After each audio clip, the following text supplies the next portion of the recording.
Hello and welcome.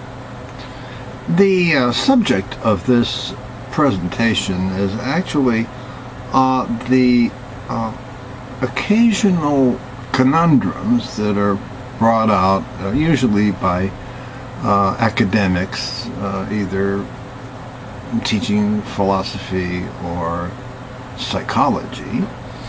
And these are brain teasers. And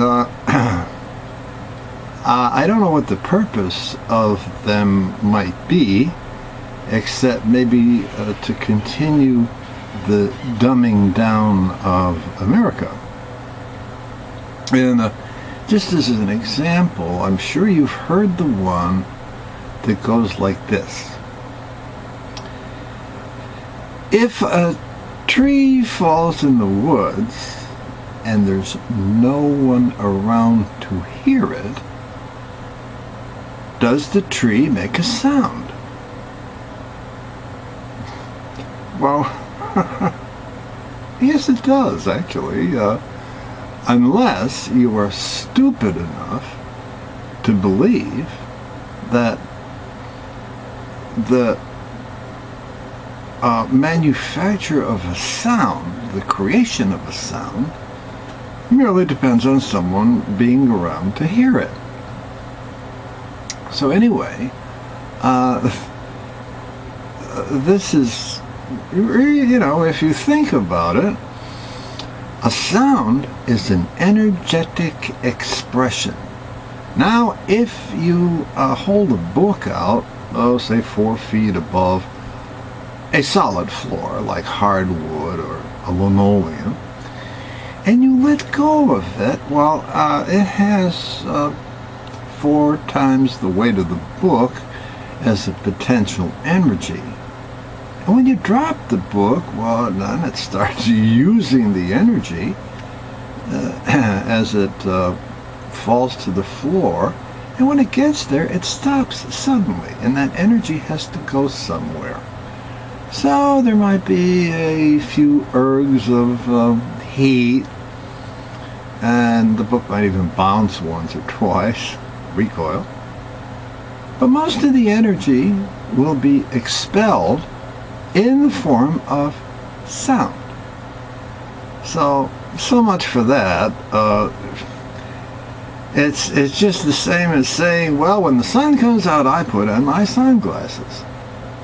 Well, if it's a cloudy day, all I have to do is put my sunglasses on and the sun will come out. Of course, it's absurd.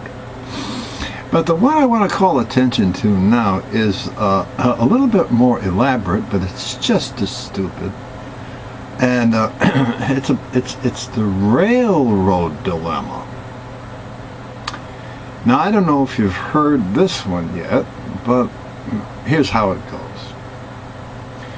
You are next to a railroad track, a nice straight railroad track, and it's a single line, and just ahead of where you are standing, there is a spur which branches off the main line and goes somewhere else. And just past this spur on the straightaway track are 5 workers. And on the spur track, there's 1 man working alone. Okay? Well, now the dilemma begins when there is this runaway trolley that is bearing down on that position, and if nothing is done, those 5 people are going to get killed.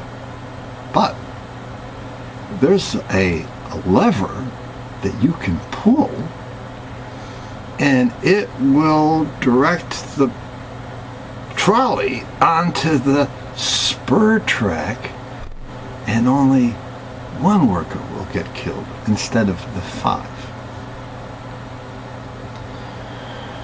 Well, a poll of the participants in this arrived at the consensus that every one of them would pull the lever to deflect the path of the trolley onto the siding. Well, now there's a second part. In the second part, the scenario is the same, except this time you're standing on the bridge that spans the railroad tracks. In other words, you're above it. And here comes the trolley.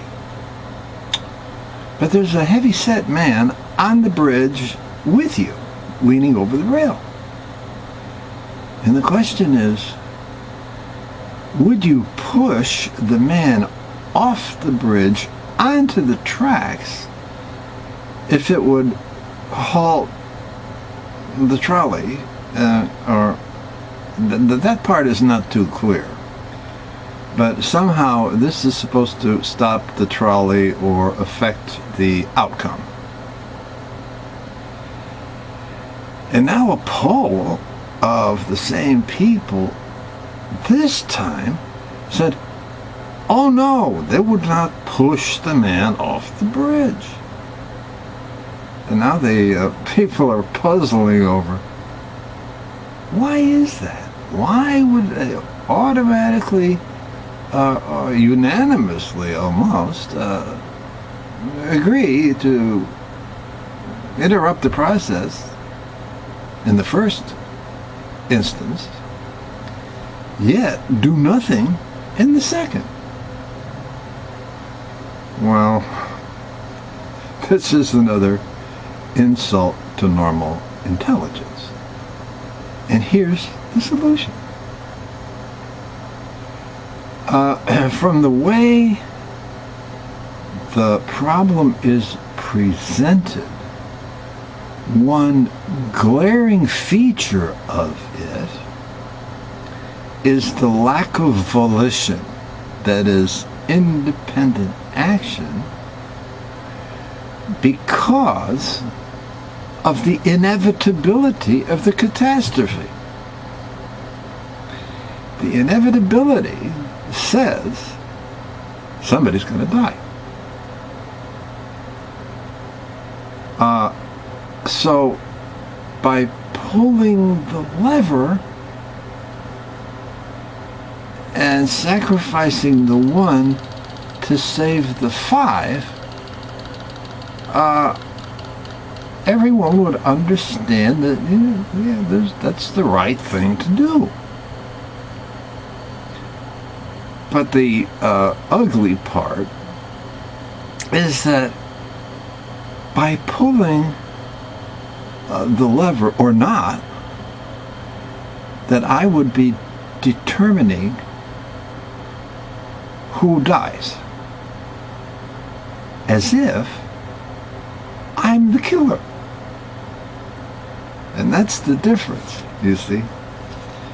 Because of the inevitability of the situation, there's nothing I can do to halt the trolley.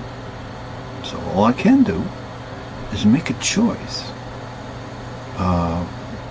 Whether to sacrifice the one to save the five. And that's, well, everyone fully agrees with that. The second instance is an entirely different matter, and it's pretty shoddy the way it was put together. Because the question is, would you push a man off the bridge if it could stop the trolley?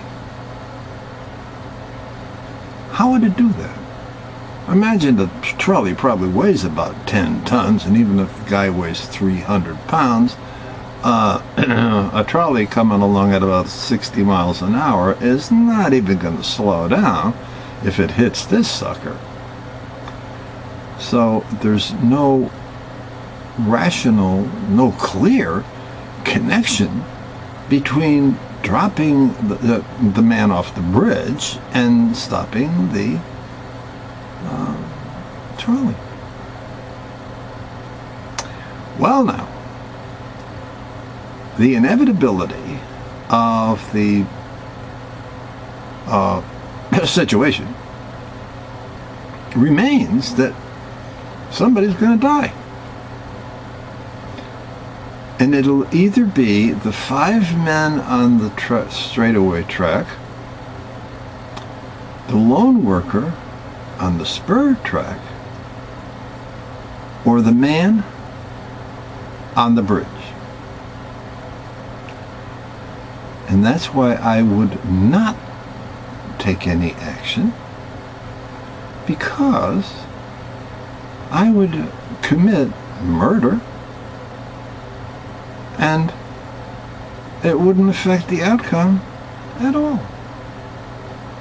So that's the railroad dilemma busted. And if you like that, leave a comment. If you like the video, please click on like and come back. We'll have some more to think about in a little while. In the meantime, have the best day ever. Bye-bye.